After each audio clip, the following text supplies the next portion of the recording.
Welcome, everyone, to the Ready for the Draft podcast. I am your host, Gregg Schutze. This is the first episode of the 2024 podcast series where we take a look at the draft-eligible prospects and get you ready for the NFL draft. And we are just less than 2 weeks away from week 0 of the college football season. That's right. The college football season is upon us, which means it's time to start getting ready to take a look at the 2024 draft prospects. Who is it that we should be paying attention to throughout this draft class? There's more than just Caleb Williams and Drake Maye. There are a lot of guys to pay attention to. And look, we're not just talking about the guys that are going to come off the board in round 1, but guys coming off the board day 2, day 3, undrafted free agents. Who are the guys to keep an eye out for who can make an impact on an NFL roster next season? That's what we're going to be doing. We've got a lot to cover. Really, this first episode is really just kind of talking about who are some of the names to get to know. From here, we'll be breaking down some of the different conference outlooks. Who are the guys to really take a look at when you get into conference play? We'll be breaking down position by position, starting from the quarterbacks all the way through the skill position players, the offensive line, then getting into the defense as well, from the trenches to the backers to the secondary. We'll be taking a look at the positions, but we'll also be breaking down week by week. What did I see out on the field? Who are the guys that were impressing? Who are the guys that I think elevated their game? And who are the guys that really have to step things up? So, I think first things first, when you talk about the NFL draft, the first thing that everyone wants to focus on is the first round, right? Because that's prime time. They're on Thursday night of the 3 days of the draft. Everyone's paying attention to the top 32 picks because these are guys that the offense or defense are going to be built around. You're not going to take a guy in the first round who you don't expect to have an impact in the first couple of years. Maybe not year 1, maybe it's year 2, especially by way of a quarterback a lot of times, sometimes receivers as well. But those are guys that really are going to be the pillars of your franchise. So you have to get the first round right. And I think when you really look at that, the first thing that you're going to delve into is the top 10. And I'll tell you what, the top 10 right now, the top talent in the 2024 draft class looks to be on the offensive side of the football. I think if I were to look at right now, who are the guys that I think will come off the board in the top 10? And look, a lot of things are going to change. We know this. But as of right now, I've got 7 guys on offense, just 3 guys on defense that I look at as top 10 picks. Now, there are a lot of other guys that could end up rising to the level of a top 10 pick. But right now, these are the 10 guys. You have Caleb Williams and Drake Maye there at quarterback. Number 1, number 2, who's going to come off the board first? That's really going to be the key matchup there, right? Then you have Marvin Harrison Jr.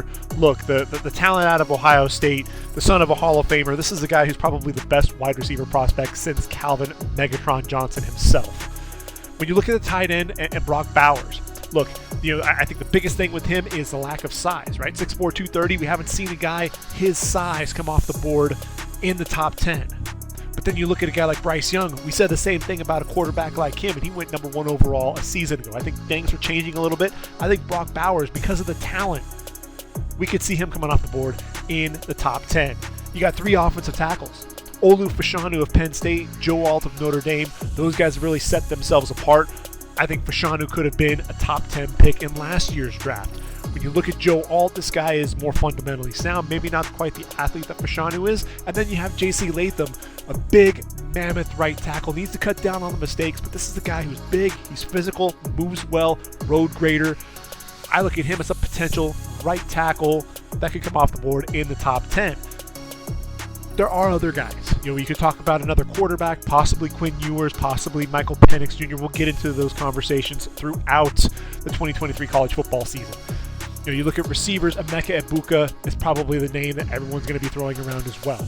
Defensively, Jared Verse of Florida State, a guy that we thought, hey, this guy's going to be a first-round pick in last year's draft, ultimately decided to come back to Florida State. I think this is the guy, if he has another monster season, top 10 pick. Dallas Turner out of Alabama. No Will Anderson Jr., you've got to elevate your game. I look at Dallas Turner as a guy that if he plays up to his potential, top 10 pick. Kool-Aid McKinstry of Alabama, the number 1 corner, return ability as well, the ball skills, led the country in pass breakups for guys that are returning, top 10 pick. Now, there are other guys that you could say, well, what about Jerzon Newton? What about Maason Smith? What about Jeremiah Trotter, Barrett Carter? Those are guys, look, you can make an argument for any one of those guys. Jerzon Newton kind of fits that same mold of Kalijah Cansey, an undersized defensive tackle to a degree, uses that explosiveness. Cansey came off the board at number 19 a season ago. You look at Maason Smith, he's coming off of a knee injury. So he's got to really show that he's all the way back. Can he be that dominant self? And then when you get into the linebackers, you've got both Jeremiah Trotter and Barrett Carter, two guys that look like they should be first-round picks. But here's the thing. We only saw one linebacker come off the board in the first round a season ago, and that was Jack Campbell, the big 6'4", 259-pounder. We saw other guys like Drew Sanders and Trenton Simpson, who we thought had a chance to be a first-rounder. They fell all the way to round number 3. Not saying that's going to happen with Jeremiah Trotter or Barrett Carter, but right now, that lack of overall size, I know that we're transitioning, and the defense, it has to change and adapt to the offensive game. But that undersized ability there, that's really what worries me about those guys coming off the board in the top 10.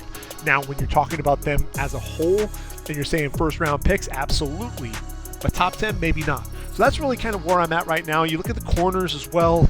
Keelan King, Cooper DeJean. Those are guys, they're going to be first-rounders. But look, if Christian Gonzalez wasn't a top 10 pick, then I don't see either of those guys landing in the top 10, at least not right now. So that's kind of where I'm at with this draft class. So as we look at the offense and we're breaking things down, I look at this quarterback class, and you want to talk about some studs. There's just quarterbacks everywhere. Caleb Williams of USC, we know what he did, the Heisman Trophy winner. This was a guy, I think, off schedule, off script, allowing him to make plays, just roam around in the backfield. That's where he was at his best. Whether he was moving right, moving left, moving forward, moving backward. We saw him throw off of his back foot, even off of one leg, playing with that hamstring injury, and still throw the ball 40 yards down the field. Reminds me of, I was talking about Patrick Mahomes using a lot of the same types of conversation. The thing with Caleb Williams is can he play within the pocket? That's really the biggest question mark. This is a guy that struggles with throws beyond the numbers. I think between the hashes he's great. Beyond the numbers he struggles. Those layered throws, trying to get it over the linebacker in front of the safety. Sometimes he always locks in on his receiver. The primary receiver doesn't come off of him, doesn't think what the defense gives him, looks for the home run threat. Can he see the entire field? There's no doubt that Caleb Williams, athleticism, it reminds you so much of a Patrick Mahomes type. Then there's Drake Maye out of North Carolina. This is another kid who just looks so smooth, makes everything look easy. 6'5", 220 pounds, very athletic, just under 700 yards on the ground. A season ago, this guy reminds you a lot of Justin Herbert.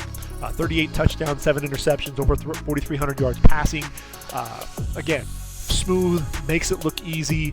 And so this is a guy, you're looking at the different styles. You're looking for Patrick Mahomes, you're looking for Justin Herbert. That's really what is going to separate Caleb Williams and Drake Maye, I think, when it comes down to it. Caleb Williams also getting to work with Cliff Kingsbury to go along with Lincoln Riley. So we really get to see what that does to help elevate his game as well. So who's going to be the third quarterback? That's going to be the huge question mark. That's really what everyone's trying to figure out. Could it be Michael Penix Jr. out of Washington? Pac-12's leading passer was not Caleb Williams. It was Michael Penix Jr. He's got to show that he's all the way back from the injury. Could he have come out after last season? Sure. But he's got to show that he's healthy, that he can make it through another season there at Washington. This is a guy throwing bombs from the right hash to the left sideline on a line, 40-plus yards down the field. The ball placement perfect. This is a guy, the arm talent is absolutely there. You want to see him do it again. Same thing with Bo Nix out of Oregon. Look, Bo Nix, all the pressure was on him there at Auburn. He struggled with the Tigers. This was a guy that I remember he was telling stories about how he was a kid in the back of the end zone, against, I think it was in the Iron Bowl. So this is a guy, he bled Auburn football, War Eagle, and so he struggled. He shows up at Oregon, playing freely, playing loose. This is a guy, he plays well from within the pocket, also very athletic, but I think, his completion percentage really struggles when he gets outside the pocket, so he's got to work on that. J.J. McCarthy out of Michigan. Could he be the third quarterback taken? I think there's a good chance. But, the thing with it is, when he gets the opportunity, he steps up, but he doesn't really get to show off enough there at Michigan. So it's really going to be interesting to see, does he have enough weapons there? Is it going to be more of a run-dominated offense there at Michigan? Want to see what J.J. McCarthy can do with those opportunities that he's given. How about Quinn Ewers out of Texas? This kid coming in as a top quarterback there at Ohio State, ultimately transfers there to Texas and battles some injuries. Looked great against Alabama. Texas nearly pulled off the upset over the Crimson Tide. Goes down to an injury and really kind of needed to work back to things.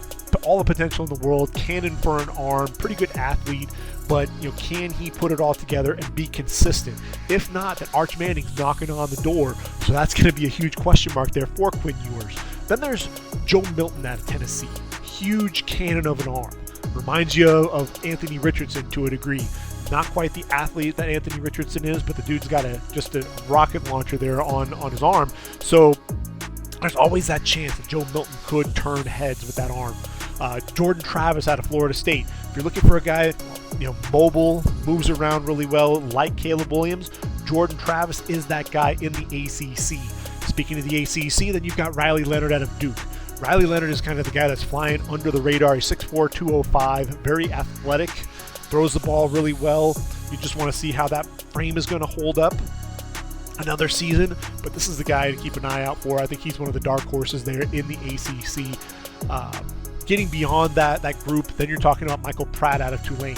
Look, led Tulane. He and Tyjae Spears led the Green Wave. I love what Spears was able to do there at Tulane. And now Michael Pratt has to show that he can take this team to the next level without Spears.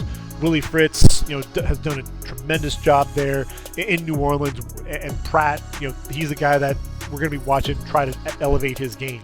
Now, when you're talking about conferences, Pac-12, we know what's happened to them, but you look at these guys, Shedeur Sanders, the 1 year that he's going to get to play in the Pac-12, he's going to try to elevate his game there from Jackson State to Colorado. What can he do at the FBS level? Cam Rising out of Utah, tough as nails.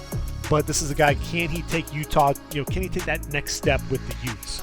DJ Uiagalelei is going to get a do-over, if you will, a chance to really resurrect his career. The disappointment there at Clemson. Now he's with Oregon State and the Beavers and Corvallis. You move to the Big Ten. You've got Talia Tagovailoa there at Maryland. Look, Maryland underrated to a degree there offensively. Talia, another undersized guy like his brother. He's a guy that can bring it. SEC, you've got Spencer Rattler out of South Carolina. Look, when he's on, he's on. The two teams that they beat, in the top 10 down the stretch, but during the season, before that, he really struggled to get things going, and that's why South Carolina was not being talked about at the end of the season. Jaden Daniels out of LSU, look, up and down season. He struggled with Keyshawn Boutte, but really developed the chemistry there with Mason Taylor, the tight end, and with Malik Neighbors, the receiver. Want to see what he can do developing his game. I thought that he was really overrated at at Arizona State. What can we see there at LSU? KJ Jefferson, big, physical, strong-arm quarterback there at Arkansas. I think he's still more of an athlete playing quarterback. Want to see him really elevate his game. You got the guys at Mississippi, Jackson Darts, a junior, the guy that came from USC to Ole Miss. What can he do there with Lane Kiffin? Will Rogers, the dude has a rubber arm. The guy seems to sit there and throw, I don't know how many passes. I don't have the number quite in front of me, but this guy seems like he's always throwing 40, 50, 60 passes. Going to be interesting to see what happens. The late great Mike Leach is not there, so really want to see what that offense will do with Will Rogers there at quarterback now. Big 12, you got Jalen Daniels, tremendous athlete. Will Howard, big physical, strong-arm quarterback there for K-State, underrated quarterback. Then you get into the group of five.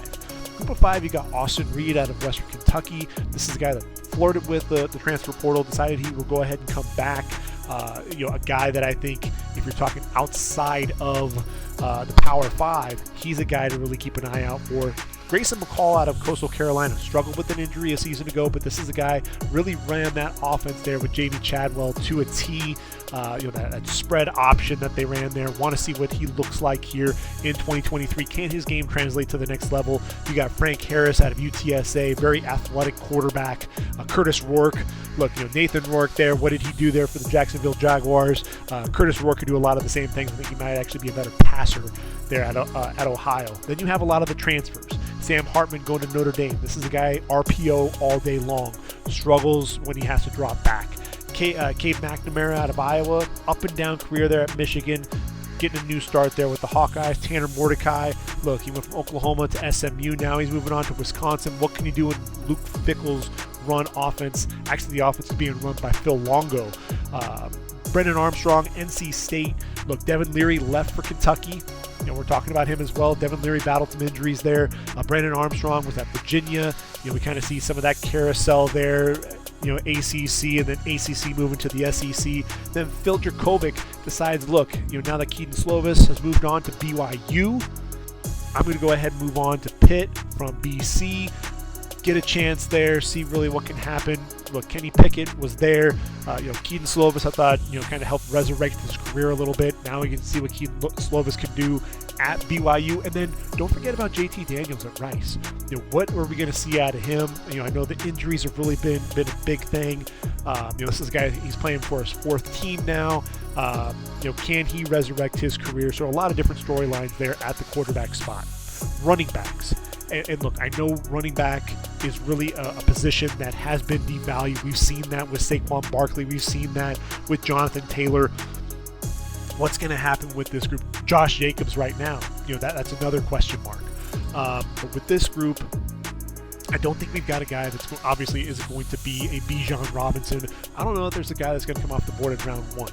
The only guy that I think really has a chance right now is Blake Corum out of Michigan. This was a guy that we were talking about as a potential first rounder along with Robinson and Jahmyr Gibbs, and then he has the knee injury.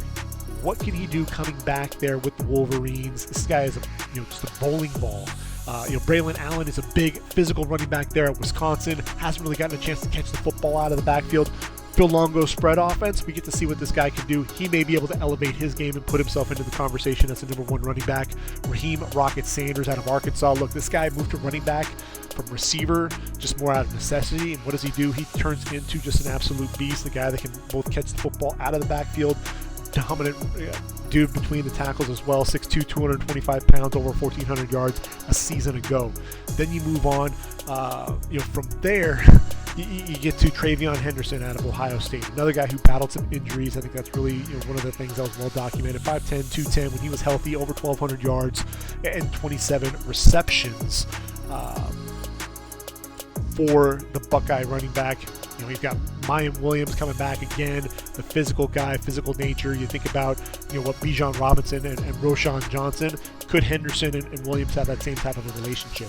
How about Trey Benson out of Florida State? This is a guy, look, over 900 yards on the ground, a guy who is physical. He's 6'1", 211 pounds. He's going to run through you, and then also showing, that ability, that probably 4.4 possibly speed for a guy that size. That's really impressive. You've got Bucky Irving out of Oregon, another guy that I think really is underrated. I think he's kind of flying under the radar with this draft class, and people start needing to take notice of him. Over 1,000 yards, 31 receptions at 5'10", 190 pounds. He's a guy that I think people should be keeping an eye out for. You've got Donovan Edwards out of Michigan. Another guy, look, he nearly went over 1,000 yards, 38 receptions in 2 seasons there with the Wolverines. He'll be another guy to really keep an eye out for as well in Big Ten play. Look, Big Ten is stacked with running backs. You get to the ACC, you've got Will Shipley out of Clemson. This is a guy who started day one with the Tigers. Another guy who is versatile. He can run between the tackles on the outside. A guy that I think isn't getting the respect that he deserves. So hopefully with Clay Klubnik in there, he can really start elevating his game. Really, what they need to do is make sure that they're running the offense through Will Shipley. I know that you've got Klubnik, but Will Shipley needs to be the guy. Marshawn Lloyd, moving from South Carolina to USC. What is he going to look like in that offense? A guy that I think is going to be catching some passes for Caleb Williams, but also that guard tackle pull will allow him to be able to make the cuts off of those blocks with that counter play. Then you got Carson Steele, the blonde flowing locks there out of UCLA, transfer from Ball State. This dude is physical between the tackles, but he can make you miss in the hole and can take off down the field. Blake Watson, a guy that was a model of consistency at Old Dominion. He's transferred, moved on to Memphis. Keep an eye out for him. Michael Wiley there at Arizona. Look, Gary Brightwell carved a niche out for himself at the next level. I think Michael Wiley has a chance to do that as well. Frank Gore Jr., son of Frank Gore, Appalachian State. Look, this is a guy, we saw what he could do in the bowl game. Over 300 yards on the ground, set a bowl record. A guy that can be an absolute beast. Larry McCammon out of FAU, Damian Webb out of South Alabama, Day Hunter out of Liberty are three guys that kind of flying under the radar, group of five groups, and those will be names to kind of keep an eye out for as well. You look at the receiver position, and obviously Marvin Harrison Jr. is going to be the class of that group. A guy that, you've got the speed, you got a guy who's 6'4", he shouldn't be able to sink his hips and drive in and out of his cuts the way that he's able to do that. He's got the long arms, the catch radius. It's really remarkable to watch him play. But Emeka Egbuka is such a smooth receiver, a guy that just knows how to get open, excellent route runner. He's another guy to keep an eye out for, potentially in the top half of round number 1. But look, there are a lot of teams that have multiple wide receivers. Rome Odunze, Jalen McMillan there at Washington. Keep an eye out for the two of them. Because, look, obviously you've got Michael Penix Jr. Rome Odunze is going to be your vertical threat on the outside. Jalen McMillan is going to be more of a slot guy. Xavier Worthy and A.D. Mitchell there at Texas. A.D. Mitchell battled some injuries there at Georgia. He's transferred to Texas. He'll be a guy on the outside. Xavier Worthy, to me, could be this year's Zay Flowers. Keep an eye out there. Florida State, you got the giant Johnny Wilson. He's 6'7", and for whatever reason, this is a guy that just always seemed to get open down the field. Was able to stretch defenses, get behind, and make plays down the football field. He's a guy that's going to be a lot of fun to watch. 6'7", 235, and average 20.9 yards per reception. I mean, it's just absolutely ridiculous. He's going to be teaming up with Keon Coleman, the 6'4" receiver there out of Florida State. Look, transfer from Michigan State. And look, Jordan Travis, he's going to have some dudes there on the outside. USC brings in Dorian Singer, the Pac-12 leading receiver, to play there on the outside. Brendan Rice is an interesting guy. Look, son of Jerry Rice, the GOAT. Struggled early on catching the football, but down the stretch, he was one of the more reliable receivers. Mario Williams, Super Mario, transferred to USC with Caleb Williams. Want to really see him elevate his game. I thought that he was a guy that, really, had he stayed at Oklahoma, could have been the guy there with Marvin Mims. But ultimately, I think at SC, it's just so many guys that you're trying to spread the ball around to. Is he going to be able to stand out, especially now that Zachariah Branch is emerging there? You've got Mekhi Lemon, another freshman, Deuce Robinson, the tight end, and then you've got Taj Washington, another guy in this draft class to keep an eye out for. Could be another slot weapon. More than likely he's going to be a preferred, an undrafted free agent, but a guy to keep an eye out for nonetheless. Malachi Corley out of Western Kentucky. This is a guy that I think is one of the receivers that people aren't talking about. He's probably the least talked about of the receivers, who is most likely to be a first-round pick.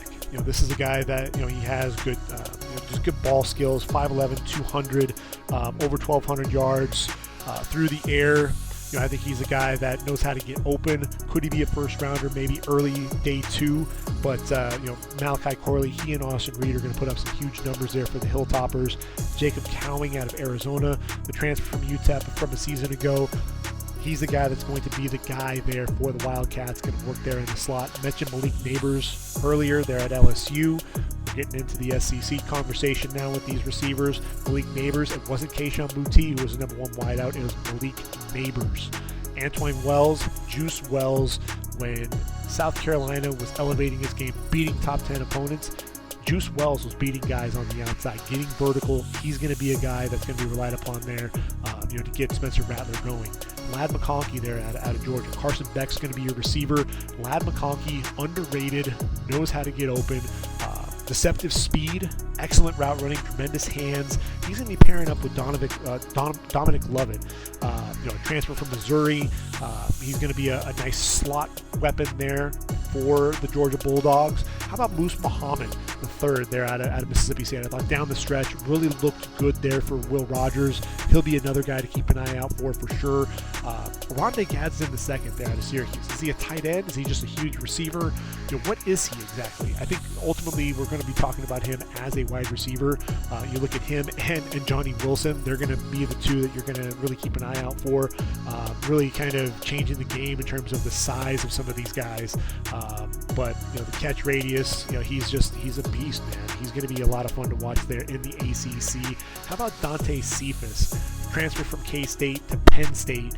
Going to be the big weapon there for Drew Aller. Keep an eye out there for Dante Cephas. Ali Jennings, another guy that's transferring from a Group of 5 school, going from ODU, Old Dominion, transferring to Virginia Tech. Back-to-back 1,000-yard seasons. This is a guy that knows how to play the game. Excellent route running ability. Keep an eye out for him there with the Hokies. And then obviously there's Zachary Franklin, one of the better receivers there. In the Group of 5, UTSA. Now he's going to be the number 1 weapon for Jackson Dart, replacing Jonathan Mingo. Weapon on the outside, long arms, really a lot of fun to watch. I think you've got Troy Franklin out of Oregon. I don't know how I missed talking about him. 6'2", 170. Another guy that's going to be the number 1 weapon on the outside for Bo Nix. Let's see, DeCorian Clark and Joseph Cephas will be a nice combo there for the Roadrunners, and Frank Harris, Jamal Banks, Donovan Green. Donovan Green out 4 to 5 months with a knee injury, but Jamal Banks is a big physical receiver to keep an eye out for. Same with Torrey Horton out of Colorado State. You want to find a reason to tune in and watch the Rams. Both he and Muhammad Kamara, they're pass rushers, 6'1", 250. Those are the 2 guys to really keep an eye out for. Jeremiah Hunter out of Cal. Look, Michael Sturdivant has moved on to UCLA, so keep an eye out for Jeremiah Hunter. He's another name to keep an eye out on. And then at Ohio, with Curtis Rourke at quarterback, you've got Sam Wiglusz and Jacoby Jones, 2 wide receivers that I think could end up making some noise there in the MAC. And then one final guy that I'm kind of saving the best for last in terms of that playmaking ability in space. Isaiah Williams is kind of the joystick type of guy. And when you talk about guys that are joysticks, he's a guy that can make you miss in the open field there in the Big Ten. A guy that's probably going to be either a late day 2, early day 3, but still a guy that can be very explosive. Tight ends, Brock Bowers, 6'4", 230. That's really the biggest thing, that biggest knock. Excellent route runner, a guy that is going to be a mismatch for linebackers, safeties, corners, doesn't matter. Pretty good blocker. The athleticism. You also see him, taking handoffs and coming around the edge. And what can't this guy do? I think the big question mark is just going to be how high is he going to come off the board on draft day. Jatavian Sanders there out of Texas. Really started becoming a weapon in the passing game. Also a pretty solid blocker. Brevin Spann-Ford out of Minnesota. Can they throw the football a little bit more? That's going to be the big question mark. But the big 6'7" tight end is an excellent blocker. He's a guy that's a lot of fun to watch for sure. Same goes for Jalen Conyers out of Arizona State. He's 6'4", 250 pounds. Looks like a basketball player out there. 38 receptions for over 400 yards there for Conyers. He's a guy that I think is going to move up some draft boards. Jaheim Bella, formerly of South Carolina, now at Florida State, and Brant Keithy out of Utah. Keithy coming off the knee injury. These are 2 guys that are undersized. So 6'2", 6'3". What are teams? How are they going to value them? Where are they going to play them? That's going to be the big question mark with them that could hamper their draft stock. Byron Nesbitt, I think, is the returning receiver, leading receiver there for the Tar Heels, and Drake Maye, big 6'5" tight end. You got Cade Stover, you got Theo Johnson there in the Big Ten at Ohio State and Penn State respectively. Cade Johnson, decent blocker. I think he got better. Decent pass option. And then you got Theo Johnson, who was kind of the, he was the Robin to Brenton Strange's Batman. But we're going to see him really elevate his game hopefully this year for Drew Aller. C.J. Dupree, they're out of Alabama, transferred from Maryland. McAllen Castles, coming from FCS, UC Davis to Tennessee. He'll be a weapon there for Joe Milton. Austin Stogner, coming back to Oklahoma from South Carolina under Brent Venables now. Keep an eye out for him there in the Big 12. Really kind of struggled at South Carolina, so want to see what he can do coming back into that offense. Gavin Bartholomew out of Pittsburgh and Mason Fairchild out of Kansas. Those are 2 tight ends that I'm a big fan of. You've got Eric All moving in there at Iowa, coming off the injury there at Michigan. Luke Lachey is a guy out of Iowa that people aren't really talking about. Excellent blocker, decent pass catcher as well. Eric Gilbert, LSU, Georgia, now he's at Nebraska. Is this the guy that can ultimately get onto the field, stay healthy, and keep himself out of trouble? That's going to be a huge question mark. Really don't know what the answer is going to be right now. And then Jared Wiley out of TCU. This is a guy who I think is going to catch some passes. He's a physical dude. He's a big guy. And when I think of tight ends, I think of like Tyler Conklin. I think Jared Wiley kind of falls into that same category. When you get to the offensive line, I've mentioned Olu Fashanu there out of Penn State, Joe Alt out of Notre Dame, J.C. Latham out of Alabama. Those really are going to be the three guys that I think are going to be your top three offensive tackles off the board. And when you look at this group, Joe Alt, gave up just 5 pressures, 3 hurries, just a couple of sacks. A couple of hits, and that was it. Olu Fashanu, just 1 hit, 6 hurries, 7 pressures. J.C. Latham, just the 1 hit, 10 hurries, 11 pressures, but the 11 penalties. That's the big thing. When you look at Joe Alt, just 1 penalty. Olu Fashanu, penalty free. So those are going to be some of the question marks there, really, when it comes down to it with J.C. Latham's game. You might keep him out of the top 10. Can he have a clean season? That's going to be the big question mark. Who's going to be tackle number 4? Is it going to be Graham Barton out of Duke? This is a guy, look, he did give up a couple of sacks, 7 penalties to his credit as well. But this is a guy, look, Riley Leonard's going to need a guy blocking that blind side, and at 6'5", 306, Graham Barton, easy mover, very physical as well. I think about a guy like Kingsley Suamataia. He played right tackle with Blake Freeland there at left tackle. Now he's going to get the kick over to the left side. No sacks given up. This is another dude who's going to be very physical there. A guy that a lot of people I think were talking about as a potential, could he kick inside to guard? I think it's possible, but really you want to see the footwork. You want to see what he can do there on the outside. He's a guy that I'm really going to be interested in to see what he can do, how he can develop this season, really, at that left tackle position. And when you're talking about, he didn't give up a sack. There were six penalties that he gave up there.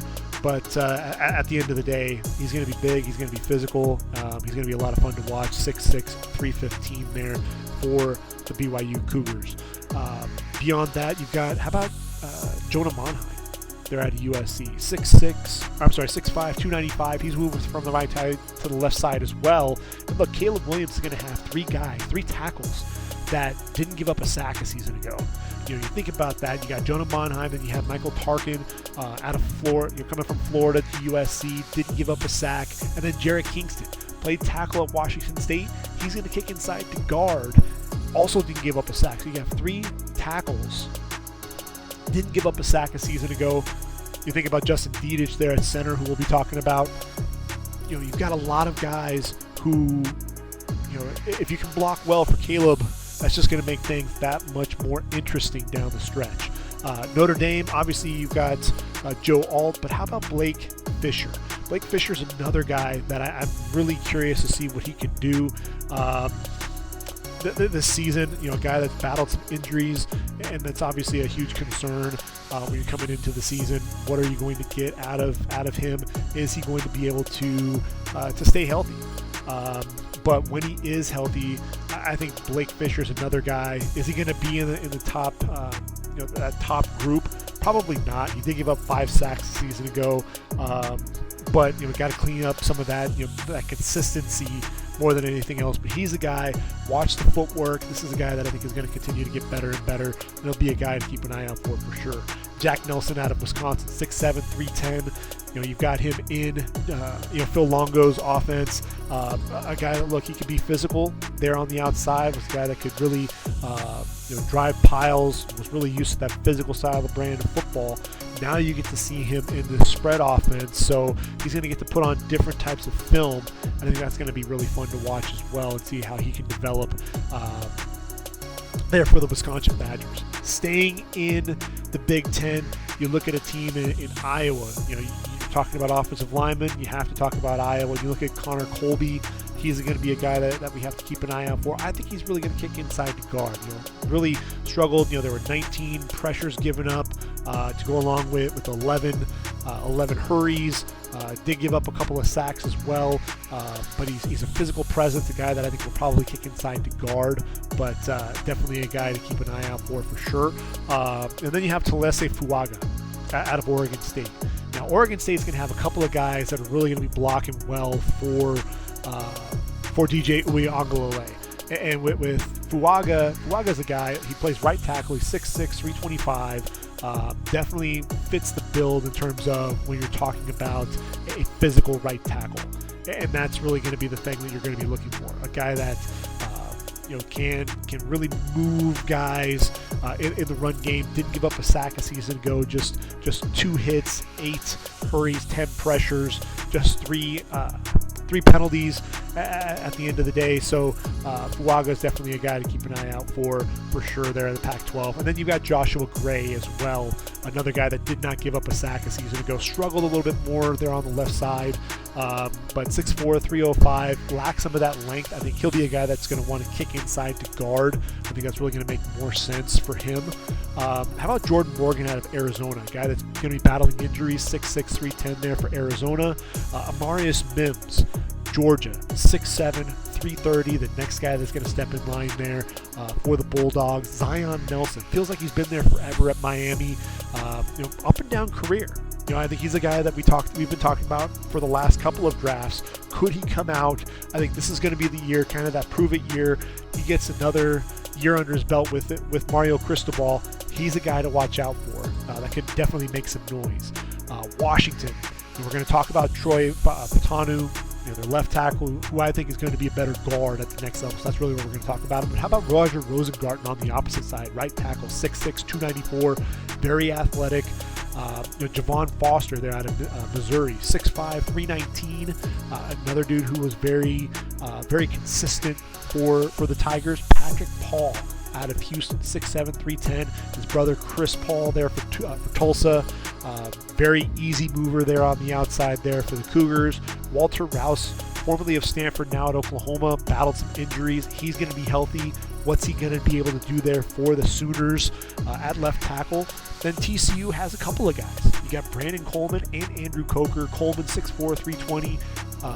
Coker 6'6", 304. I think Coleman's probably the guy that everyone's going to be wanting to keep an eye out for, but don't slip on Coker.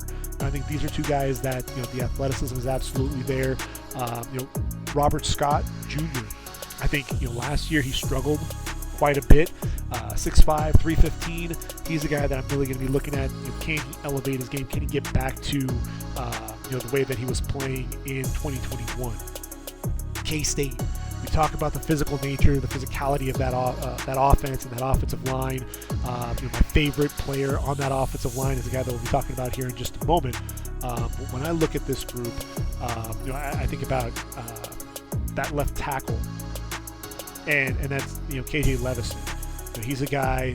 He did give up some sacks. Gave up about 5 of those, but he's 6'5", 330.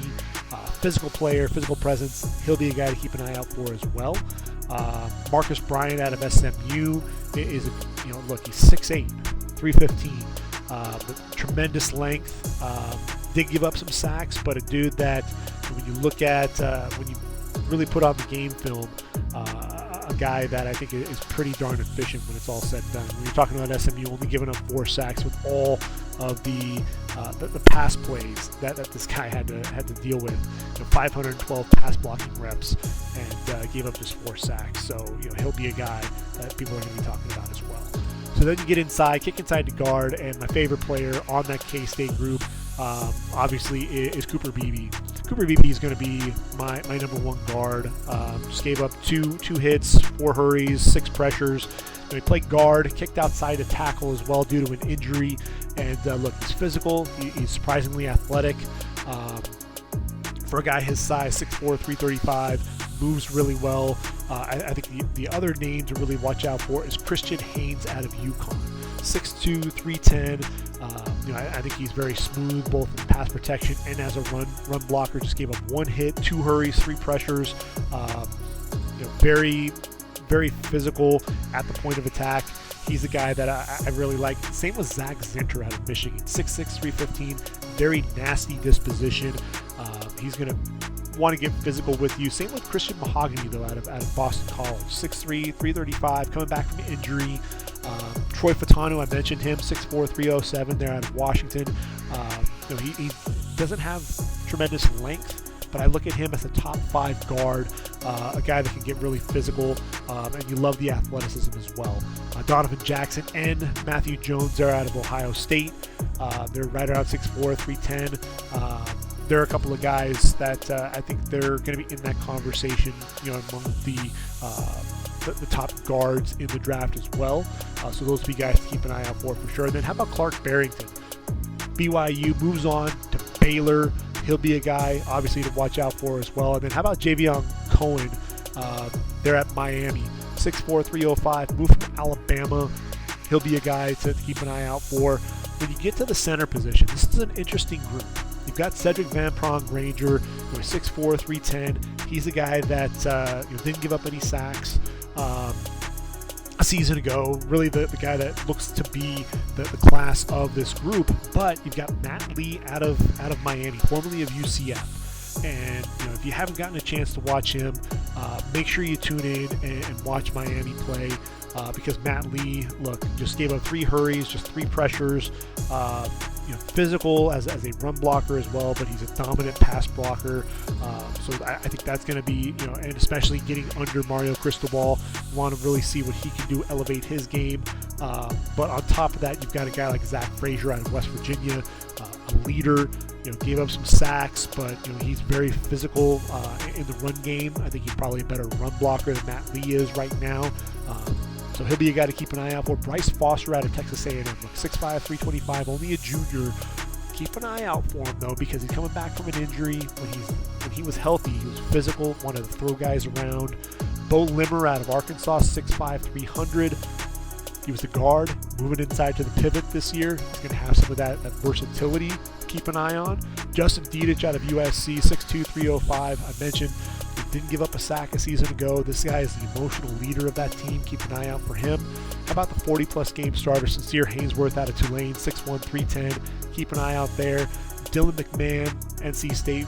Brian Hudson, Louisville. A couple of guys who are 6'4", about 305. Keep an eye. ACC, that's going to be a lot of fun. Willie Lampkin.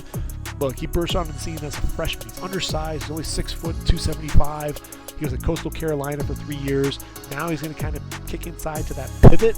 What can he do there for the Tar Heels in ACC play? And then Will Putnam out of Clemson, another name, veteran guy that's going to be kicking around there.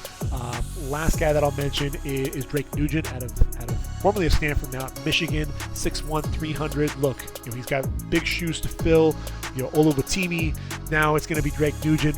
What can he do there at that center spot? So that's the offense. Now we move to the defensive side of the football. And when we're talking about edge rushers, I've already mentioned Jared Verse and Dallas Turner. With Jared Verse, this is a guy, 6'4", 295, 17 tackles for loss, 9 sacks, excellent motor, doesn't bend quite like you'd like, but very explosive, a guy that's going to set the edge really well against the run. That's something that I think definitely is a lot of fun to watch. 48 tackles and that's 17 tackles for loss. That's really getting into the backfield and disrupting a lot of run plays. So a guy that's going to be a 3-down player right off the bat. You got to love that. Dallas Turner, 6'4", 245. This is going to be an edge rusher, pure edge rusher coming off that edge there. 8.5 sacks as a true freshman. Look, there's no Will Anderson Jr. There's nowhere to hide. It's going to be the Dallas Turner show there for the Crimson Tide. A big year from him, and we're going to hear his name called very, very early. UCLA's Laiatu Latu, a guy that, due to injuries, concussions, and such, he thought he was going to walk away from the game there at Washington. Ends up coming to UCLA in 2022 and 10.5 sacks. Very physical. The win rate among the highest in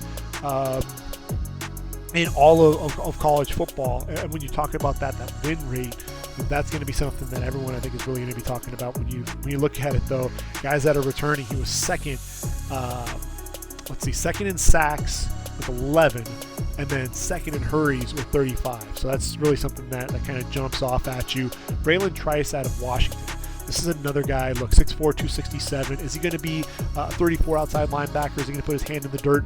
That's going to be really interesting to see. But 45 hurries, a guy that really was getting to the quarterback, at will, along with 8 sacks, 15 hits. He was among the top guys, returners in this draft class. Braylon Trice is a guy that we're talking about as a potential first-round pick as well. JT Tuimoloau, 6'4", 277 there out of Ohio State. The guy that, 10.5 tackles for loss, 3.5 sacks.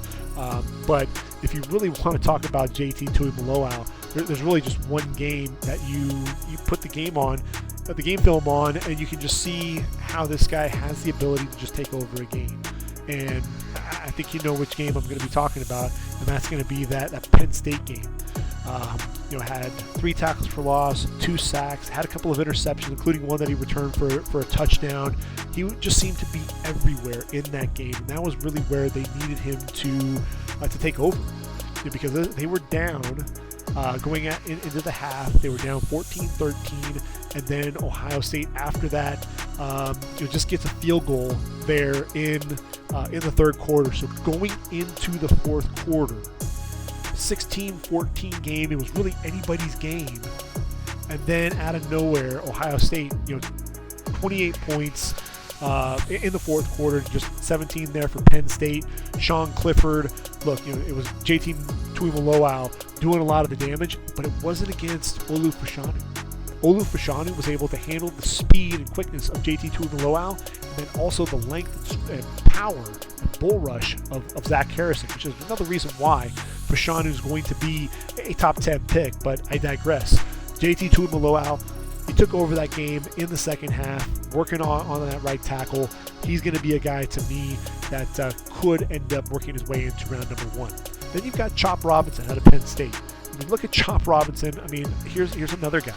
When you're talking about Penn State edge rushers, and with Chop, he's not the biggest guy by any means. I think that's something that we can all agree with, right? He's 6'3", 250 pounds. He's not the biggest dude by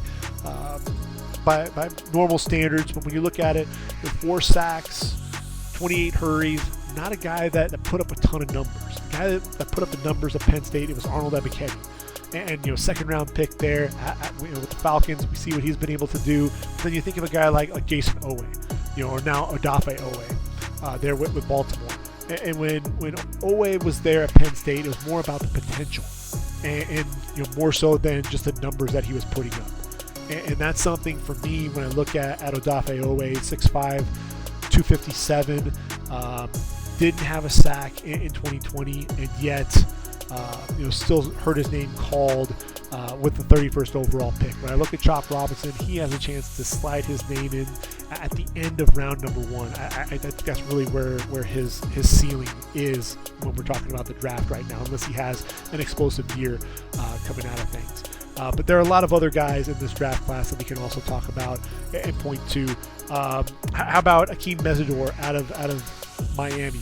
The guy that I think is underrated. People aren't really talking about him. I don't know why. He's 6'2", 272, transferred from West Virginia, and all he did was 10.5 tackles for loss, 7 sacks. A guy that can be physical at the point of attack, get after the quarterback. Jack Sawyer is taking over for Zach Harrison there at Ohio State, 6'4", 240, just 7.5 sacks in 2 seasons. But you see the potential. Can he live up to that 5-star ability? Barron Sorrell out of Texas, 6'3", 246. Is he going to put his hand in the dirt? Is he going to be a linebacker? That's going to be the big question mark. 5.5 sacks this past season. He's a dude that can get after the quarterback there on the outside. Now, I mentioned Chop Robinson, 7.5 sacks. He transferred from Maryland to Penn State. So again, 7.5 sacks. How many did Odafe Owe have through 2 seasons there at Penn State? 7. 6.5 tackles for loss, 38 total tackles, and 0 sacks.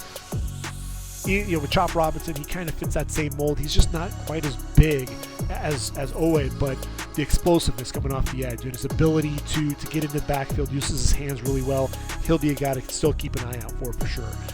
Zion Tupuola-Fatui, and we look at Washington, 6'4", 260, another guy. He's battled some injuries, can't really stay on the field. 2022 was his first year where he played a full 13 games. I think if he added up the first 4 seasons, he equaled 13 games. Had 8 sacks in those. Had 7 though there in 2020, and that's really where things kind of took off for him. The 7 sacks in just 3 games. Everyone was surprised. Wow. But he just can't stay on the field. So that's going to be a huge question mark. How about Chico Bennett Jr. out of Virginia? 6'4", 250, 7 sacks a season ago. Look, the Cavaliers, I think it's going to be another rough season there in the ACC, but Chico Bennett's going to be a bright spot for them. Derek McClendon, Florida State, he was the running mate there for Jared Verse. He loses him. He goes to Colorado, 6'4", 251. I'm expecting to see him elevate his game a little bit, and we can see what he can do there. Chop Robinson's running mate is Adisa Isaac at 6'4", 248, 4 sacks a season ago. Keep an eye out for him as well. I think he's another talented defender. How about Owen Porter? Nobody's really talking about Owen Porter. I don't know why. Because to me, Owen Porter is a guy that is incredibly explosive. He was a lot of fun for me to watch there at Marshall. I think it's because he's a little undersized, 6'3", 235. Probably going to be a 34 outside linebacker, but 12 sacks this past season. A dude that just knows how to get to the quarterback. So yes, he's a little bit raw. Yes, he's a little bit undersized. Man, he's the guy. He'll probably end up falling to like the 4th round because of the lack of overall size, but he can definitely get after the quarterback. He can absolutely bring it. Another undersized guy, Donovan Izuruwaku, out of Boston College, 6'2", 250. He's only going to be a junior, so he could come back for another season, but had 8 sacks a season ago. Explosive, a guy that I think is probably going to end up having to play linebacker at the next level, but he'll be a guy that I think people will have to keep an eye out for as well. How about Richard Jabuna? I think I'm pronouncing that wrong, but another guy, this time out of Troy, 10 sacks, 6'3", 222. These guys at these group of 5 schools, they're a little smaller, but man, they're a lot of fun to watch. They've got this high motor and this ability to just continue to push it and get after the quarterback. So keep an eye out for him. Watch Troy. Troy's really a lot of fun to watch. That's a team that is going to be bringing it there in the Sun Belt. Jacoby Wimman out of Michigan State. Transfer there from UNLV, a guy that can really bend the edge, and I think he's expecting to have a big year there for the Spartans. Rondell Bothroyd out of Wake Forest, moved on to Oklahoma. Andre Carter, Western Michigan to Indiana. Josiah Stewart, Coastal Carolina to Michigan. Those are 3 transfers this season that are must-see.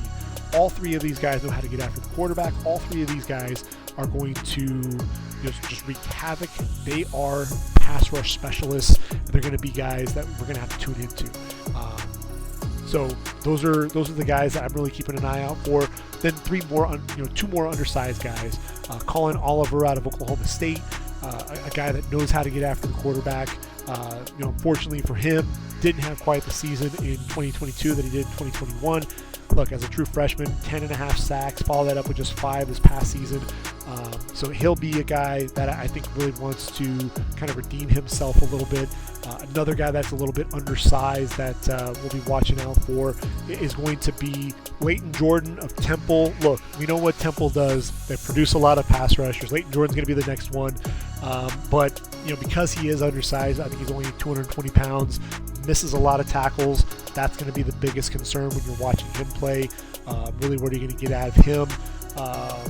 That's going to be what can he do to elevate his game. Jordan Birch, transferred from South Carolina to Oregon, 6'6", 268, but struggles at times to get after the quarterback. I think a little inconsistent at times. Caleb Ochikuchu is a guy to watch out for at Syracuse. 6'4", 265, 7 sacks this past season. So he's a guy that I'm definitely going to be keeping an eye out for. Iabi Oki, formerly of Alabama, formerly of Michigan. Now he's at Charlotte. He's 6'5", 250. What's he going to be doing there at that level? He'll be a guy that I'm definitely going to be excited to see play. J.J. Weaver out of Kentucky. Look, he's going to be the guy there at that linebacker spot, a guy that's known for getting after the quarterback. Can he continue to keep his game and elevate that game? Darius Hodges out of Tulane, another guy who's undersized, 6'1", 265, 5 sacks this past season, but a guy that just continues to work hard getting after the quarterback. And another guy that I mentioned, they're out of the Mountain West, and they're for Colorado State, and that's going to be Muhammad Kamara. Muhammad Kamara is only 6'1", 250. Is he going to be an edge rusher? Is he going to be a guy that's putting his hand in the ground? He's a bit of a tweener, but a guy that definitely knows how to get after the quarterback. He's really a lot of fun to watch. I think he's a guy that definitely tune in and watch Ram football. 6 sacks, 12 hits, 35 hurries this past season, so he's definitely a guy that knows how to get after the quarterback. So one final guy to keep an eye out for, and it's really at the FCS level, and that's going to be my guy, David Walker, Central Arkansas, 6'3", 245 pounds, a dude that had 12 sacks, 22 tackles for loss a season ago. Talk about active, 66 total tackles as well at that defensive end position in just 11 games played. So when you're talking about guys at that FCS level, I think the first guy that you have to look at is going to be David Walker. We're going to be talking about some of the smaller school guys to keep an eye out for during the season as we progress into the first couple of weeks of the year. But I'll give you a couple of other guys to keep an eye out for. Dylan Ruiz out of New Hampshire, 6'1", 254. Nate Wallace of Harding, 6'2", 250. Those are going to be two other guys that I think are going to have big seasons for their programs. Now we move to the interior, the defensive tackle spot. I think Jerzon Newton is the guy that everyone's going to be talking about. 6'2", 280 pounds. So explosive getting off the football. 19 tackles for loss, including 14 this past season. 5.5 sacks this last year as well. 61 tackles at the defensive tackle spot. So, I mean, this is a guy who's going to be incredibly active. I look at him and I look at the explosiveness. I look at his ability to get into the backfield and just wreck things as a pass rusher, also as a run stuffer as well. Newton reminds me a lot of Kalijah Kancey. And so when I look at it, Kancey came off the board at number 19. I think that mid-teens range is probably where Jerzon Newton is going to come off the board. That's really where I kind of see him right now. Maason Smith out of LSU, 6'6", 292. He's going to be a junior. 19 total tackles as a true freshman, but 5 going for loss, 4 sacks. Has the knee injury in the first game there for LSU against Florida State. What can he do? What's he going to come back to? If he can be that game record that we saw as a freshman, he could be the guy from the SEC that moves into that top 10. I'm not saying he's going to be a Jalen Carter by any means, but he's that guy that has that talent in the SEC that could end up moving things and finding himself in that top 10 conversation. Leonard Taylor out of Miami, another guy who can be physical at the point of attack, very athletic, 19 tackles for loss, 5 sacks. In his first 2 seasons there with the Hurricanes, he's a guy that really, everyone should be talking about in that conversation.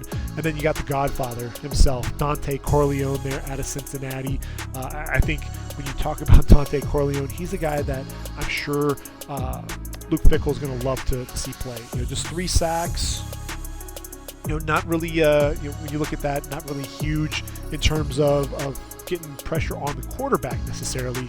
But man, such a physical run defender. He's a guy that I think is superb playing the run, 6'2", 318, very powerful at the point of attack. He's a guy to really keep an eye out for there. Dwayne Carter out of Duke is another guy. Look, 8 sacks this past season, 5 hits, 37 hurries. And when you talk about Dwayne Carter, 21 tackles for loss in his career as well, 36 tackles back-to-back seasons. 6'3", 303, very active. A guy that I think is going to wreak havoc there in the ACC. He's going to be a lot of fun to watch, I believe. Brandon Dorlus out of Oregon, 6'3", 285. Is he an end? Is he a tackle? Not really sure exactly where he's going to be, but 20.5 tackles for loss, 7 sacks this past season, 5 pass breakups as well.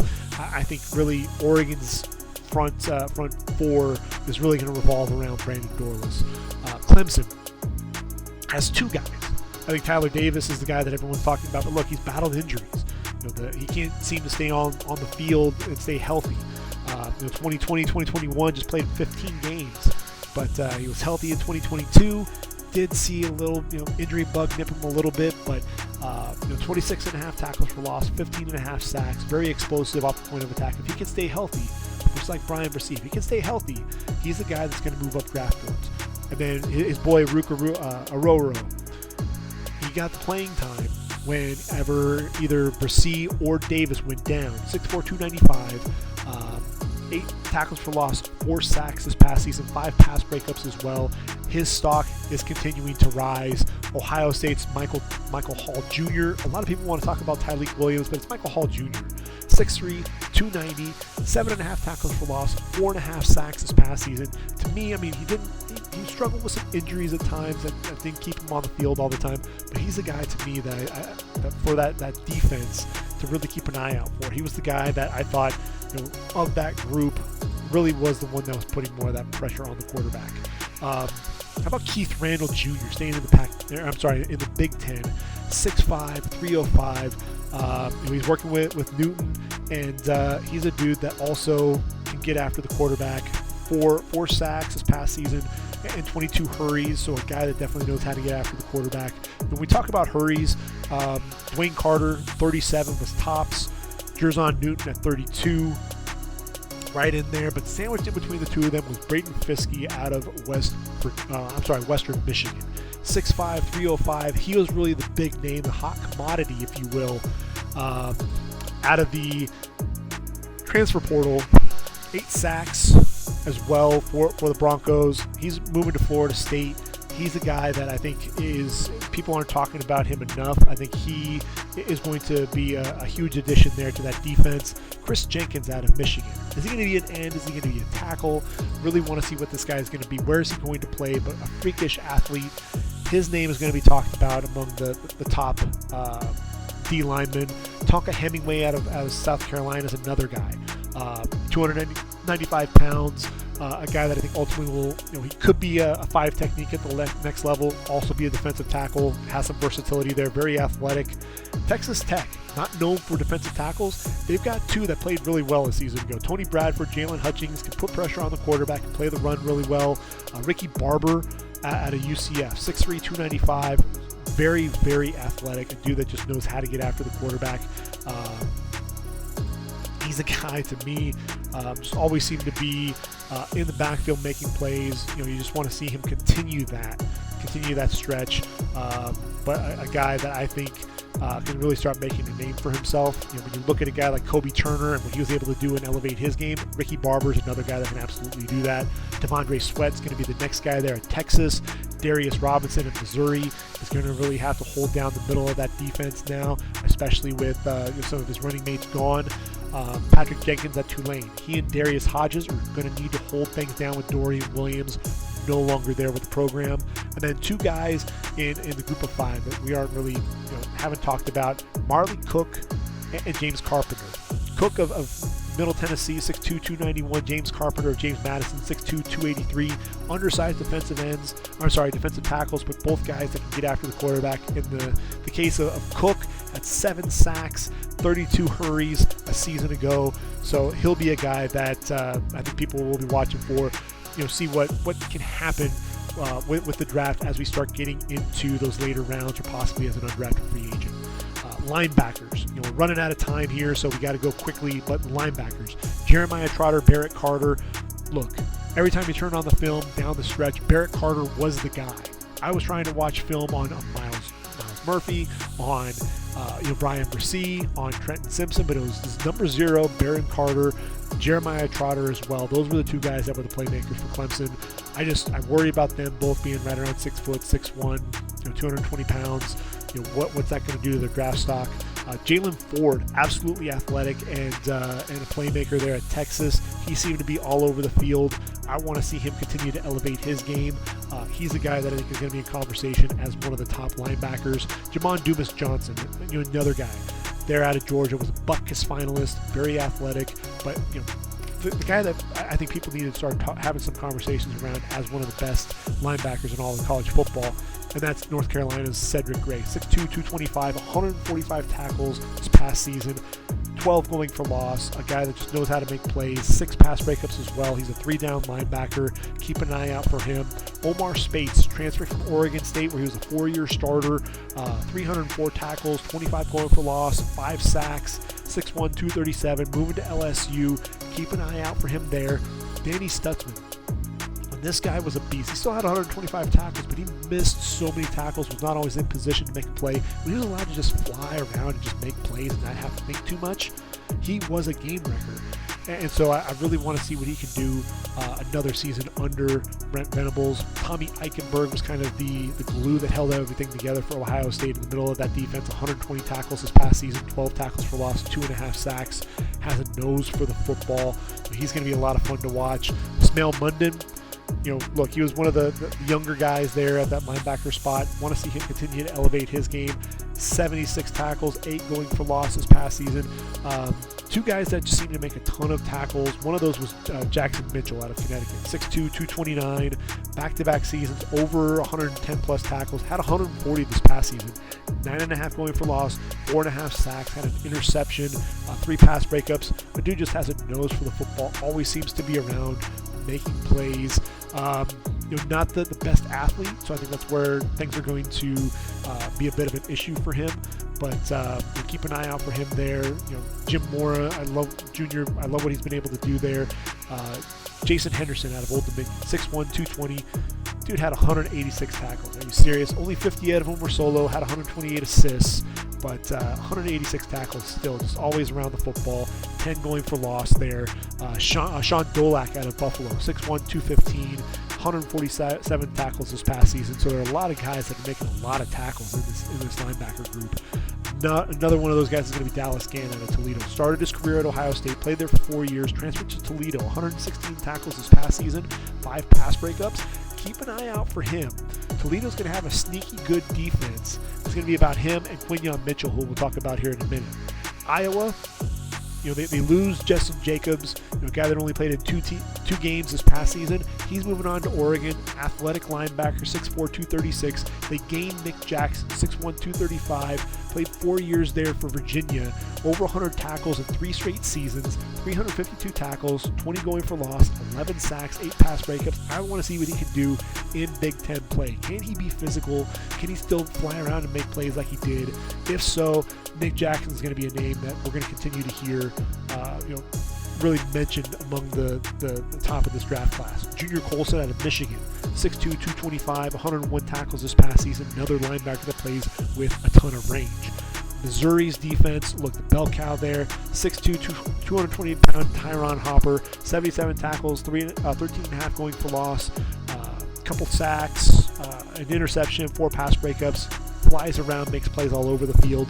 Now, when we're talking about linebackers, we have to talk about Peyton Wilson, 6'4", 235 there out of NC State. Look, 108 tackles in 2020. We were talking about him potentially coming out in that 2021 draft, and then plays in 2 games, gets hurt. Played in 11 games in 2022, still battles some injuries, but 108 tackles, 11.5 for loss, 3.5 sacks, 2 interceptions as well. As a sophomore, Wilson was insane. Still ends up with 82 tackles, 12.5 going for loss, 4.5 sacks. The medicals are going to be huge for him. Can he finish another season and show that he can be one of the top linebackers in all of college football? Then one final guy to talk about, and that's going to be Mason Cobb out of USC. 6 foot, 230 pounds, transferred from Oklahoma State, 96 tackles this past season. So he was that linebacker that everybody wanted to get on the roster, but when you look at him, he also missed the most tackles of anybody in the FBS. USC struggles to make tackles. They need this guy to step up and really erase any of those issues making tackles, because they need guys that are going to be able to wrap up the ball carrier. Just turn on that game against Tulane and you'll see why. 2 guys at the FCS level to watch out for. Adam Bach out of South Dakota State, 6'1", 215, 279 tackles, 22.5 going for loss, 8.5 sacks. So he's a guy that flies around and makes plays for the Jackrabbits. And then Colton Adams out of Alabama State, 6'2", 230 pounds, 13 FCS All-American, first team All-SWAC. So this is another guy that's going to be making a lot of plays. 11.5 tackles for loss and 12 sacks in his career. 12 sacks coming this past season. So keep an eye out for Colton Adams as well.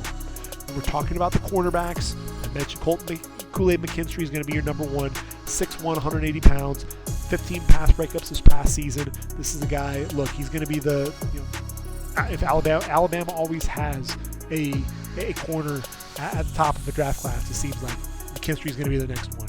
Kalen King, very smooth there out of Penn State, 5'11", 187 pounds, 3 interceptions this past season, 16 pass breakups, 21 in his career. Cooper DeJean, Riley Moss on one side. What's he going to do without Riley Moss now? Really teams were focusing in on him, trying to throw away from Riley Moss, and all he did at 6'1", 203, 5 interceptions, 3 of which that he returned for a touchdown, 8 pass breakups as well. I don't think teams are going to really be testing Cooper DeJean, so he's going to be another guy that's going to be a lot of fun to watch. I mentioned Quinn Mitchell. They're out of Toledo, 6 foot, 197 pounds. Why did I mention him? 5 interceptions, 2 of which he returned for touchdown, 19 pass breakups, has 27 in the last 2 seasons for the Rockets. Tune into the MACtion, if you will, and Quinn Mitchell. A lot of fun to watch, that's for sure. You move into your Big Ten play. I already mentioned Kalen King, but you've got and Cooper DeJean, Denzel Burke out of Ohio State. Kind of fits that Denzel Ward mode. Not really the same type of a player, but a guy that in terms of the talent level, he's not going to be a top 3 pick by any means, but a guy that I think will come off the board on day 2 of the draft. Fentrell Cypress, formerly of Virginia. Now he is making his home there at Florida State. Look, Florida State brought in a lot of guys in the transfer portal, and obviously that's going to be huge for them. But when you look at Fentrell Cypress, what's interesting with him is there are no penalties given up. When you look at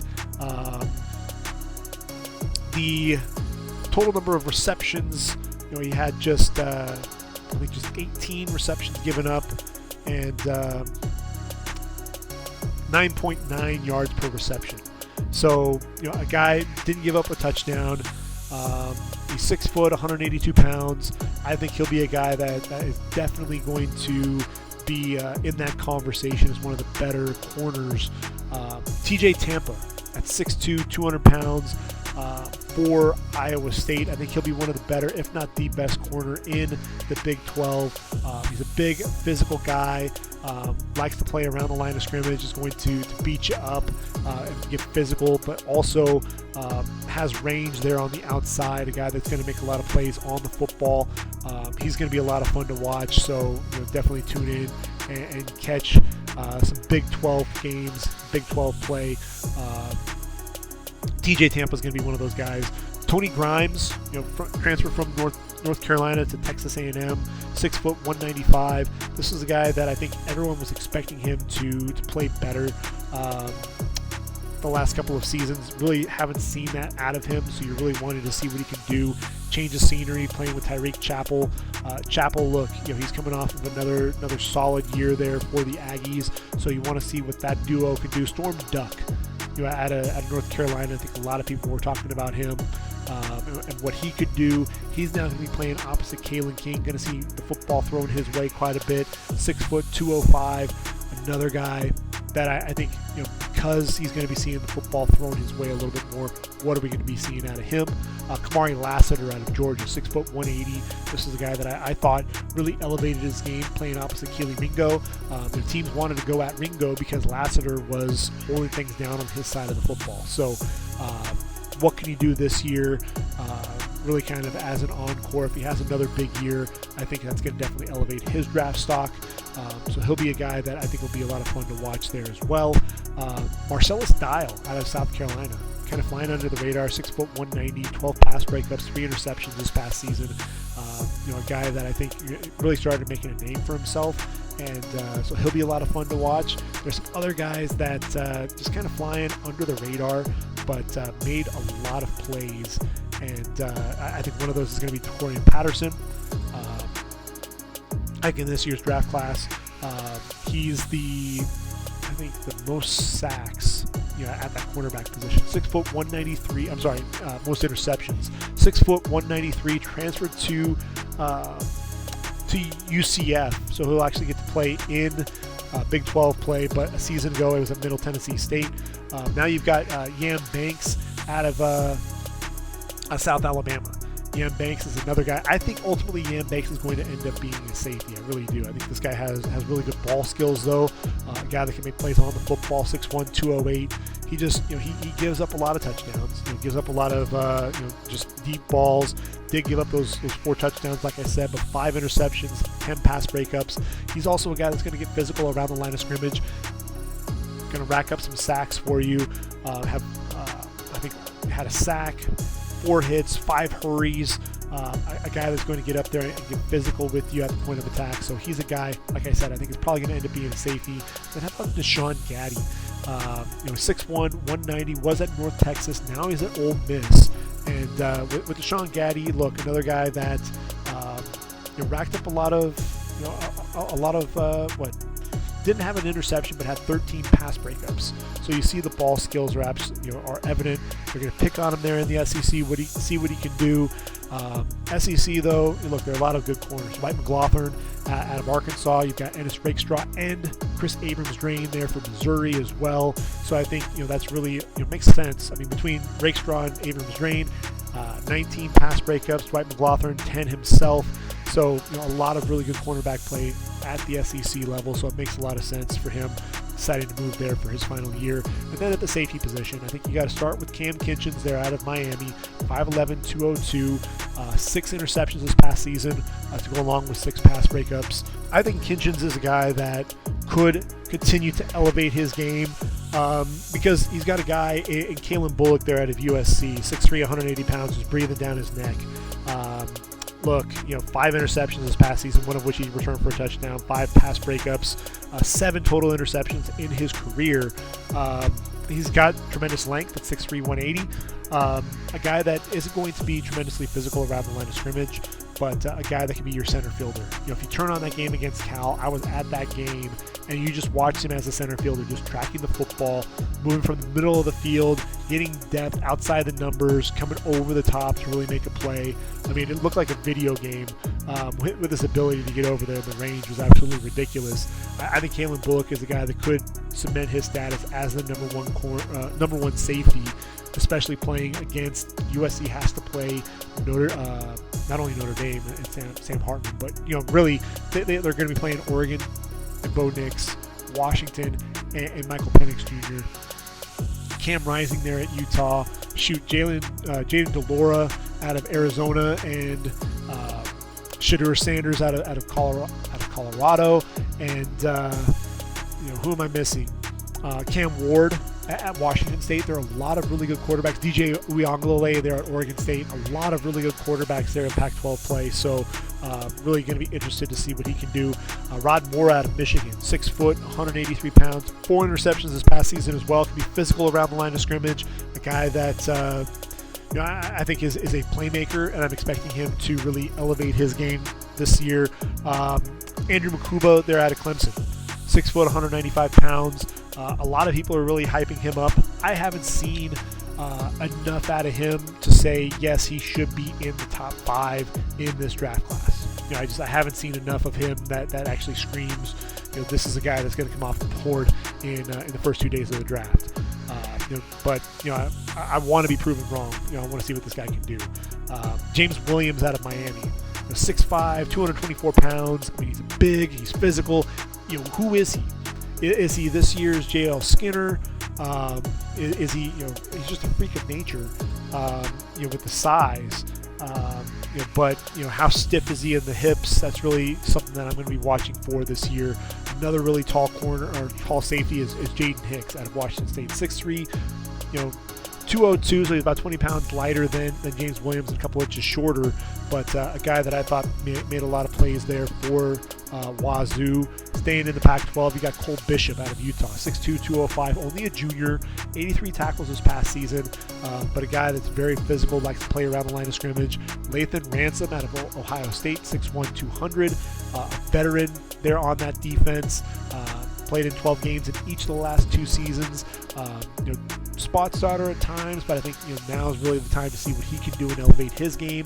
Kenny Logan Jr. there from Kansas, 6 foot, 195 pounds, inconsistent as a tackler. Still ended up with over 200 tackles, these past 2 seasons. And man, he could have had that much more. May miss a lot of tackles there on the back end of the defense, but 5 interceptions, 14 pass breakups. Kenny Logan definitely active and has a nose for the football. Patrick McMorris is an interesting cat. Transferred from San Diego State to Cal for his final season, 6 foot, 210 pounds. The guy, really his best year was 2021, had 90 tackles, 4 interceptions, 9 pass breakups. Want to see what he can do moving to Cal. Obviously, Daniel Scott, that's who he's going to be replacing. Daniel Scott had a big year, ended up getting himself drafted there on day 3 of the draft. So Patrick McMorris will be a guy to keep an eye out for sure. In the Big 12, you've got 2 TCU safeties. Bud Clark, 6'2", 190. Mark Perry, 6', 200. Perry transferred from Colorado into TCU. And, look, Clark had 5 interceptions this last year, one of which he returned for a touchdown, 5 pass breakups. And Mark Perry was the guy that was physical and wanted to play around the line of scrimmage. 84 tackles, 6.5 going for loss. So they really were complementing each other. And so I thought that was really something that was a lot of fun to watch there. And so those will be 2 guys that I'm going to continue to watch here in 2023, see what they can continue to elevate their game. And then finally, one name to mention there in the FCS, and that's Khalil Baker out of North Carolina Central. 6 foot, 185 pounds, the inaugural winner of the Aeneas Williams Award for the top HBCU defensive back. Look, this dude, 61 tackles this past season. A guy that, I think it was, he had 2.5 tackles for loss, 4 interceptions, 9 pass breakups, had a fumble recovery. This dude was very active, had a nose for the football, excellent range. If you get a chance to watch North Carolina Central, Khalil Baker is going to be the guy to really keep an eye out for. If you're winning the Aeneas Williams Award, you're the inaugural winner. That really says something there, and I think that's really what teams are going to start taking notice of, and really want to be getting out and catching some of those North Carolina Central games. I know I will be tuning in and catching at least 1 or 2. I'll let you know which games I'll be trying to keep an eye on, and let you know how he showed up in those games. So that's kind of putting things to bed with the draft class. And really what we talk about draft class, we're talking about who's draft eligible. We won't know who finalizes this draft class, who's actually going to enter the 2024 draft until January of next year. But these are all guys that are draft eligible. And all it takes is one big season in 2023 for these guys to elevate their draft stock. And so that's really what's going to be a lot of fun. What's this going to look like? What are we going to see from Caleb Williams as an encore performance of that Heisman Trophy winning season in 2022? Is Drake Maye going to narrow the gap? Is there going to be another quarterback that's going to join that mix? I talked about the offensive tackles. Are we going to see another offensive tackle that's going to join that group, that top 3 there? Brock Bowers at tight end. Are we going to see multiple tight ends? Is Jatavian Sanders going to take that next level? How many receivers are we going to see in round 1? You've got Emeka, Egbuka sitting there with Marvin Harrison, but then you talk about other guys like A.D. Mitchell or Xavier Worthy or Rome Odunze. There are a lot of guys at that receiver position, a lot of talent. Is Cooper Beebe going to be a guard that's going to make it there in the first round? Is Cedric Van Pran? What are we going to see at that center spot? Zach Frazier of West Virginia, Matt Lee. Probably not going to be first rounders, but can we see them come off the board sometime on day 2? And then defensively, obviously the edge rushers with Jared Verse and Dallas Turner, but you've got that group, that crop of guys that I think teams are really going to be keeping an eye out for. Can they elevate their game? Leatu Latu, Braylon Trice, they're in the Pac-12. You've got Chop Robinson, JT Tuimoloau, Jack Sawyer there in the Big Ten. You've got, I mentioned Brandon Dorless as well. Kind of more of a tackle, but throw him in there into the Pac-12. ACC play, you've got Akeem Mesidor, you've got Donovan Izuruwaku, you've got Jacoby Windman there in the Big Ten as well. I left him out. Guys that were transferring, Rondell Bothroyd, Andre Carter, Josiah Stewart, a lot of names. Owen Porter, I think that's a key name there at Marshall. He's a guy that could be a game wrecker. Defensive tackles, though. Jerzon Newton, I think we know, is going to be a first-rounder.